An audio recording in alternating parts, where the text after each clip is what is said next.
അസ്സലാമു അലൈക്കും വറഹ്മത്തുള്ളാഹി വബറകാതുഹു. അൽഹംദുലില്ലാഹി റബ്ബിൽ ആലമീൻ. പ്രിയപ്പെട്ടവരെ, റമദാനിലെ വിശുദ്ധമാക്കപ്പെട്ട അവസാനത്തെ 10ലേക്ക് നമ്മളെല്ലാവരും പ്രവേശിച്ചുകൊണ്ടിരിക്കുകയാണ്. ലൈലത്തുൽ ഖദർ അടക്കം അള്ളാഹുവിൻ്റെ നിഅമത്തുകൾ വരാനിരിക്കുന്ന അവസാനത്തെ 10. ഈ അവസാനത്തെ 10ൽ നമ്മൾ പ്രവേശിക്കുന്ന സമയത്ത് നമ്മൾ എത്തി നിൽക്കുന്ന വിഷയം ഖുർആൻ അവതീർണമാക്കപ്പെട്ട മാസത്തിൽ നമ്മളിപ്പോൾ പല വിഷയങ്ങളിലൂടെ കടന്നുപോയ അവസാനം ഇന്ന് ഓഷ്യാനോഗ്രഫി ഇൻ ഖുർആനിലെ സമുദ്രശാസ്ത്രം എന്ന ടോപ്പിക്കിലേക്കാണ് നമ്മൾ എത്തി നിൽക്കുന്നത്. കരയേക്കാൾ കൂടുതൽ കടലാണ് എന്ന് നമുക്കെല്ലാവർക്കും അറിയാം. നമ്മൾ കാണുന്നതല്ല കടൽ. നമ്മൾ കാണുന്നതിനേക്കാൾ 10 മടങ്ങ് വലുപ്പവും ആഴവും കടലിനുണ്ട്.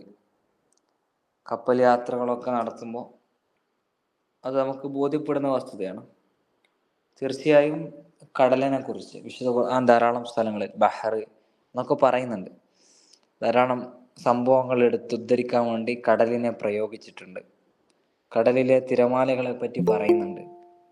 അപ്പോൾ സമുദ്രത്തെ പറ്റി, കടലിനെ കുറിച്ച് വിശുദ്ധ ഖുർആൻ വ്യത്യസ്തമായ തരത്തിലുള്ള പരാമർശങ്ങളാണ് നടത്തുന്നത്. പക്ഷേ ഇന്ന് നമ്മളിവിടെ ഖുർആനിൻ്റെ ഓഷ്യോഗ്രഫിയുമായി ബന്ധപ്പെട്ട്, സമുദ്രശാസ്ത്രവുമായി ബന്ധപ്പെട്ട് വളരെ പ്രധാനപ്പെട്ട 19ാം നൂറ്റാണ്ടിൽ മാത്രം കണ്ടുപിടിച്ച വസ്തുത, 1400 വർഷങ്ങൾക്ക് മുൻപ് പറഞ്ഞ ഖുർആൻ, കൃത്യമായി പറഞ്ഞാൽ 1940കളുടെ തുടക്കത്തിലാണ് സമുദ്രശാസ്ത്രവുമായി ബന്ധപ്പെട്ട, ഓഷ്യാനോഗ്രഫിയുമായി ബന്ധപ്പെട്ട കാര്യങ്ങൾ ശാസ്ത്രലോകം കണ്ടുപിടിക്കാൻ തുടങ്ങുന്നത്.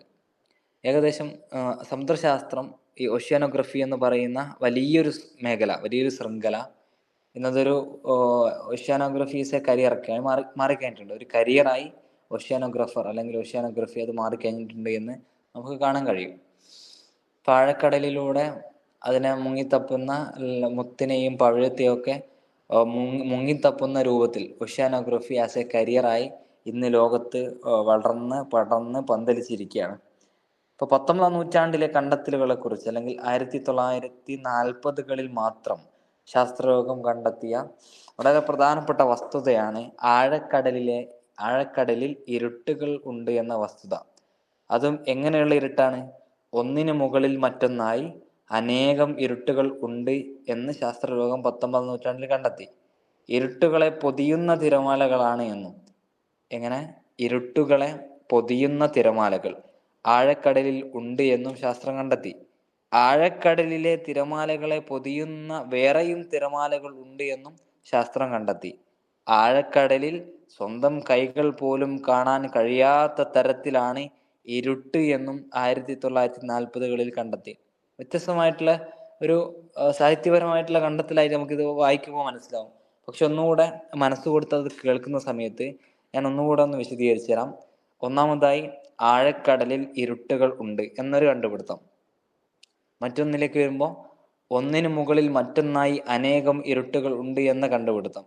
പിന്നെയും അടുത്തൊരു പോയിന്റിലേക്ക് വരുമ്പോൾ ഇരുട്ടുകളെ പൊതിയുന്ന തിരമാലകൾ ആഴക്കടലിൽ ഉണ്ട് എന്ന കണ്ടുപിടുത്തം.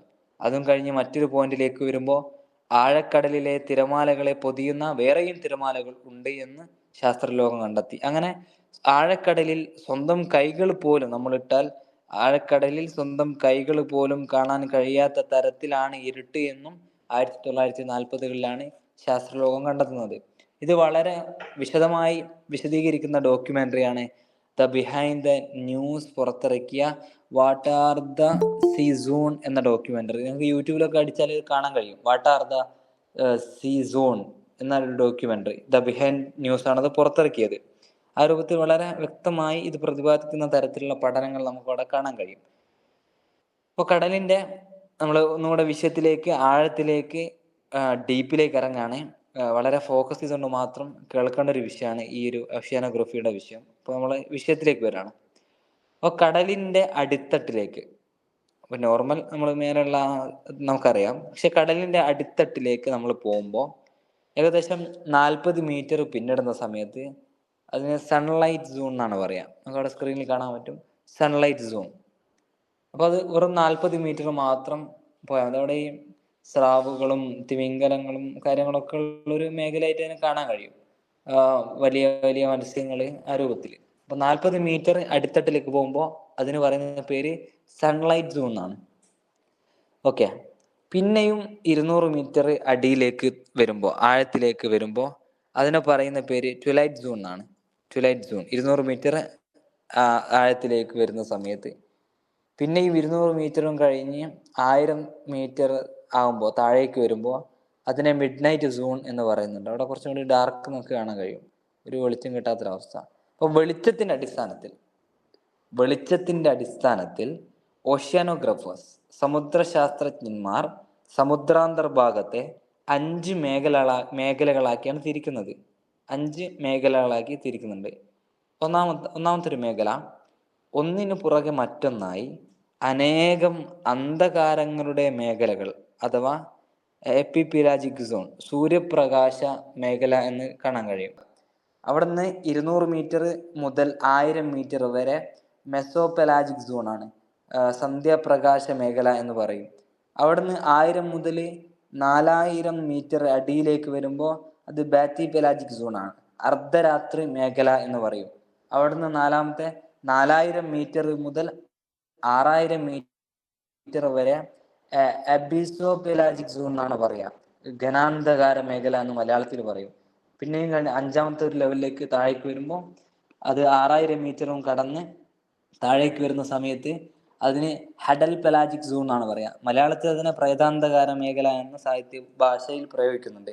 അപ്പോൾ ഈ ഹഡൽ പെലാജിക് സോൺ 6000 മീറ്റർ താഴേക്ക്, ആഴക്കടലിൻ്റെ ഏറ്റവും അടിത്തട്ടിലേക്ക് വരുന്ന സമയത്ത് അവിടെ ഈ മറൈന ട്രഞ്ച് കാര്യങ്ങളൊക്കെ നമുക്ക് വിസിബിളായി ശാസ്ത്രലോകം ഇതുവരെ കണ്ടെത്തിയത് അവസാനം ഒരു മറൈന ട്രഞ്ചാണ്.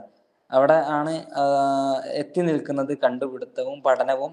അവിടെ നിന്ന് അങ്ങോട്ടേക്ക് ശാസ്ത്രത്തിന് വിസിബിളായി കണ്ടുപിടിക്കാൻ കഴിഞ്ഞിട്ടില്ല. പക്ഷെ ഈ കണ്ടുപിടിച്ചതിൻ്റെ അത്ര തന്നെ അതിനേക്കാൾ ഇരട്ടി അടിയിലേക്ക് സമുദ്ര ലോകം വിന്യസിച്ച് കിടക്കുകയാണ്, ആഴത്തിലേക്ക് കിടക്കുകയാണ്. ഇനിയും ധാരാളം കാര്യങ്ങൾ കണ്ടുപിടിക്കാൻ ബാക്കിയാണ് എന്നാണ് ശാസ്ത്രലോകം പറയുന്നത്. പ്രിയപ്പെട്ടവരെ, ഈ കണ്ടുപിടുത്തങ്ങൾ മുഴുവനും നമ്മൾ മനസ്സിലാക്കേണ്ടത് 1940 ശേഷമാണ് കണ്ടുപിടിച്ചത്. അപ്പോൾ 1940 ശേഷം കണ്ടുപിടിച്ച ഈ കണ്ടുപിടുത്തങ്ങൾ വിശുദ്ധ ഖുർആനിലേക്ക് വരുമ്പോൾ വിശുദ്ധ ഖുർആനിൻ്റെ ഏതായത്താണ് ഈ തരത്തിൽ വളരെ കൃത്യമായി 5 മേഖലകളാക്കി ഞാൻ ആമുഖത്തിൽ സൂചിപ്പിച്ച ഒന്നിനു മുകളിൽ മറ്റൊന്നായി അനേകം ഇരുട്ടുകൾ ഉണ്ട് എന്നും ഇരുട്ടുകളെ പൊതിയുന്ന തിരമാലകൾ ആഴക്കടലിൽ ഉണ്ട് എന്നും ആഴക്കടലിലെ തിരമാലകളെ പൊതിയുന്ന വേറെയും തിരമാലകൾ ഉണ്ട് എന്നും ആഴക്കടലിൽ സ്വന്തം കൈകൾ പോലും കഴിയാത്ത തരത്തിലാണ് ഇരുട്ട് എന്നും ഉള്ള വസ്തുതകൾ ഏത് ആയത്തിലാണ് പ്രതിപാദിക്കുന്നത് എന്നാണ് ഇനി നമ്മൾ നോക്കാൻ പോകുന്നത്. വിശുദ്ധ ഖുർആനിലെ, പരിശുദ്ധമാക്കപ്പെട്ട ഖുർആനിലെ 24ാമത്തെ സൂറത്ത് നൂറിലെ വളരെ പ്രധാനപ്പെട്ട നമ്മൾക്കെല്ലാവർക്കും ഒരുപക്ഷെ സുപരിചിതമായിട്ടുള്ള ആയത്താണ് നമ്മൾ സ്ക്രീനിൽ കാണുന്നത്. അത് ഔബില്ലാഹി മിനശ് ശൈത്വാനിർ റജീം ബിസ്മില്ലാഹിർ റഹ്മാനിർ റഹീം ഔ കളുലുമാതിൻ ഫീ ബഹ്രിൽ ലുജ്ജിയ്യി യഗ്ശാഹു മൗജും മിൻ ഫൗഖിഹി മൗജും മിൻ ഫൗഖിഹി സഹാബ് ളുലുമാതുൻ ബഅ്ദുഹാ ഫൗഖ ബഅ്ദിൻ ഇദാ അഖ്റജ യദഹു ലം യകദി യറാഹാ വമൻ ലം യജ്അലില്ലാഹു ലഹു നൂറൻ ഫമാ ലഹു മിൻ നൂർ. ഇവിടെ അല്ലാഹു സുബ്ഹാനഹു വ തആല 1400 വർഷങ്ങൾക്ക് മുൻപ് പറഞ്ഞ ഈ കാര്യം നമുക്ക് അതിൻ്റെ അർത്ഥം സ്ക്രീനിൽ കാണാൻ കഴിയും. അല്ലെങ്കിൽ അവരുടെ കർമ്മങ്ങൾ, അത് ഒരു സത്യനിഷേധിയായിട്ടുള്ള അല്ലെങ്കിൽ മുനാഫിക്കായിട്ടുള്ള ഒരാളുടെ ചെയ്യുന്ന പ്രവർത്തനങ്ങളുടെ ഒരു ഉദാഹരണത്തിന് വേണ്ടി ഈ ആഴക്കടലിനെ അള്ളാഹു ഉദാഹരണമാക്കി സ്പർശിച്ചു എന്ന് മാത്രമേ ഉള്ളൂ. പക്ഷെ അതിൻ്റെ ഉള്ളിൽ അടങ്ങിയിരിക്കുന്ന ശാസ്ത്രീയമായ വസ്തുതകൾ 1940കളിൽ കണ്ടുപിടിച്ചപ്പോൾ അത് ഞെട്ടിപ്പോയി എന്നാണ്. അവരുടെ കർമ്മങ്ങൾ ആഴമേറിയ ഒരു സമുദ്രത്തിലെ അന്ധകാരങ്ങളെ പോലെയാകുന്നു. ആ സമുദ്രത്തെ തിരമാല മൂടിക്കൊണ്ടേയിരിക്കുന്നു. ആ സമുദ്രത്തെ തിരമാല മൂടിക്കൊണ്ടേയിരിക്കുന്നു. അതിനു മീതെയും തിരമാലയുണ്ട്, അതിനു മീതെ കാർമേഘവും. അങ്ങനെ ഒന്നിനു മീതെ ഒന്നായിക്കൊണ്ടുള്ള വിവിധ അന്ധകാരങ്ങൾ. തൻ്റെ കൈകൾ പുറത്തു കാട്ടിയാൽ അവന് അത് കാണുകയില്ല, അത്രയും വമ്പിച്ചിരുട്ട്. അള്ളാഹു ആർക്ക് പ്രകാശം ഏർപ്പെടുത്തി കൊടുത്തിട്ടില്ലയോ അവന് യാതൊരു പ്രകാശവും ഇല്ല തന്നെ. ഇവിടെ നമ്മൾ അറബി ആ വാക്ക് ശ്രദ്ധിച്ച സമയത്ത് അതിന്റെ വളരെ പ്രധാനപ്പെട്ട മിൻ ഫൗഖിഹി മൗജ് എന്ന് പറയും. ഔകലുലുമാതി ഫി ബഹ്റിൽ ലുജ്ജി യഖ്ശാഹു മൗജും മിൻ ഫൗഖിഹി മൗജ് എന്ന് പറയുന്ന ഒന്നിനു മുകളിൽ മറ്റൊന്നായി അനേകം ഇരുട്ടുകൾ. അത് ആ പദപ്രയോഗം ശരിക്കും നിങ്ങൾ നോക്കൂ. മൗജും മിൻ ഫൗഖിഹി മൗജ് എന്ന വിശുദ്ധ ഖുർആനിന്റെ പദപ്രയോഗം, മൗജും മിൻ ഫൗഖിഹി മൗജ് എന്ന വിശുദ്ധ ഖുർആനിന്റെ പദപ്രയോഗം, ഒന്നിനു മുകളിൽ മറ്റൊന്നായി അനേകം ഇരുട്ടുകൾ ഉണ്ട് എന്ന 1940കളിലെ ശാസ്ത്രത്തിന്റെ കണ്ടുപിടുത്തം. ആ വാക്കുകളും ഈ കണ്ടുപിടുത്തവുമായി എത്രമാത്രം ഇതാണ് ഒരു സീക്വൻസ് നമ്മൾ നോക്കൂ. സഹാബ് ളുലുമാത്തും ബഅ്ളുഹാ ഫൗഖ ബഅ്ളിൻ, ഒന്നിനു ഇരുട്ടുകളെ പൊതിയുന്ന അനേകം തിരമാലകളിൽ കടലിൽ ഉണ്ട് എന്നും ശാസ്ത്രലോകം കണ്ടെത്തി. ബഅ്ളുഹാ ഫൗഖ ബഅ്ളിൻ ഇദാ അഖ്റജ യദഹു ലം യകദ് യറാഹ.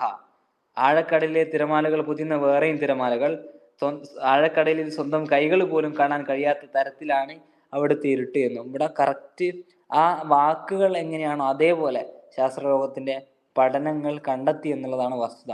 അപ്പോൾ ഈ പറഞ്ഞ ഈ 5 തരത്തിലുള്ള ശാസ്ത്രലോകത്തിന്റെ കണ്ടുപിടുത്തം, ഈ കണ്ടുപിടുത്തത്തിന് ഉപോത്ബലകമായി വിശുദ്ധ ഖുർആനിലെ സൂറത്തുൻ നൂറിലെ ഈ ആയത്തും 1940ലെ ഓഷ്യാനോഗ്രഫിയിലെ ഈ കണ്ടുപിടുത്തവും ചേർത്ത് വെക്കുന്ന സമയത്ത് തീർച്ചയായും വിശുദ്ധ ഖുർആൻ ഒരു മഹാത്ഭുതമായി നമ്മുടെ മുമ്പിൽ അവതീർണമാവുകയാണ്.